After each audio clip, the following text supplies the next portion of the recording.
नमस्कार जी, कैसे हैं आप सब। स्वागत है आप सबका मेरे नए ब्लॉग में। उम्मीद करती हूँ आप एकदम बढ़िया होंगे। आपको पता है भगवान विष्णु जी या उनके ही एक अवतार भगवान कृष्ण जी यानी लड्डू गोपाल जी की जब आप पूजा करते हैं तो उनकी छाती पर एक पैर का निशान क्यों है? अगर आपको पता है तो ये बहुत अच्छी बात है, और अगर आपको नहीं पता तो चलिए आज मैं बताती हूँ आपको कि उनकी छाती पर वो पैर का निशान क्यों और किसका है। एक बार की बात है जब दैत्यों ने हाहाकार मचा रखा था। दैत्यों से अपनी जान बचाते हुए भृगु ऋषि भगवान शंकर जी के पास पहुंचे। भगवान शंकर उस समय साधना में लीन थे। भृगु ऋषि ने उन किसी की अनुमति नहीं ली और सीधे पहुंच गए जहां भगवान शिव साधना में लीन थे। उनके पहुंचने के कारण भगवान शिव की साधना बीच में ही टूट गई। भगवान शिव को बहुत क्रोध आया और वो क्रोध में बढ़े भृगु ऋषि की तरफ। भृगु ऋषि वहां से भाग गए अपनी जान बचाते हुए सीधे क्षीर सागर यानी भगवान विष्णु के लोग। अब वो दो जगह से अपनी जान बचाकर भागे थे, एक दैत्यों से, दूसरा भगवान शंकर जी के क्रोध से। तो वो बौखलाए हुए थे, घबराहट थी उन्हें। तो उन्होंने देखा कि क्षीर सागर में भगवान विष्णु जी शेष सैया पर अपनी आंखें बंद करके सो रहे हैं आराम से, और मैया लक्ष्मी उनके चरण दबा रही हैं। जब उन्होंने भगवान विष्णु जी को सोता हुआ देखा तो बौखलाहट में उन्होंने अपनी लात भगवान विष्णु जी की छाती पर मारी, और उनकी लात के प्रहार के बाद बोले कि तू कैसा जगपालक है, दुनिया की चिंता छोड़कर आराम से सो रहा है। बस इतना सुनते ही भगवान विष्णु जी की नींद खुल गई। उन्होंने वहीं छाती पर भृगु ऋषि का पैर पकड़ लिया और बोले, ऋषिवर, मेरी छाती तो वज्र के समान कठोर है, लेकिन तपस्या करने से आपका शरीर दुर्बल और कोमल हो गया है। कहीं मेरी छाती से आपके पैर को चोट तो नहीं लगी?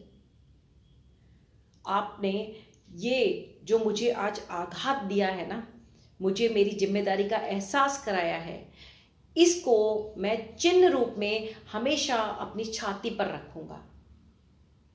उनका ये विनम्र स्वभाव देखकर भृगु ऋषि को अपनी गलती का एहसास हुआ। उन्हें पछतावा हुआ कि आज उन्होंने कितनी बड़ी भूल कर दी। उन्होंने हाथ जोड़कर भगवान विष्णु जी से क्षमा मांगी और उन्हें बताया कि उन्होंने ऐसा किस कारण से किया। अपनी गलती के लिए क्षमा मांगते हुए वो भगवान विष्णु जी के आगे हाथ जोड़कर खड़े हो गए। भगवान विष्णु ठहरे बहुत ही दयालु, विनम्र। उन्होंने उन्हें माफ कर दिया और कहा कि वो अब अपने लोग जा सकते हैं। बस तभी से भगवान कृष्ण, भगवान विष्णु या उनके अवतार जो कि भगवान कृष्ण भी हैं, वो भी विष्णु जी का ही अवतार हैं, तो लड्डू गोपाल आप देखते होंगे, और नहीं देखा हो तो आप गौर करिएगा कि उनकी छाती पर आपको सिर्फ एक पैर का निशान, एक पद चिन्ह मिलेगा। वो वही पद चिन्ह है जिसे भगवान विष्णु जी ने स्मरण चिन्ह के रूप में हमेशा अपनी छाती पर बनाए रखा, ताकि वो याद रख सकें अपनी उस जिम्मेदारी को। और आपको पता है इसके बाद क्या हुआ? मैया लक्ष्मी भगवान विष्णु के चरण दबा रही थी।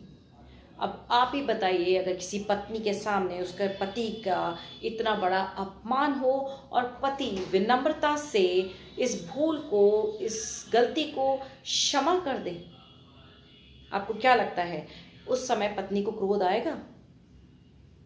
बिल्कुल क्रोध आएगा, बहुत क्रोध आएगा।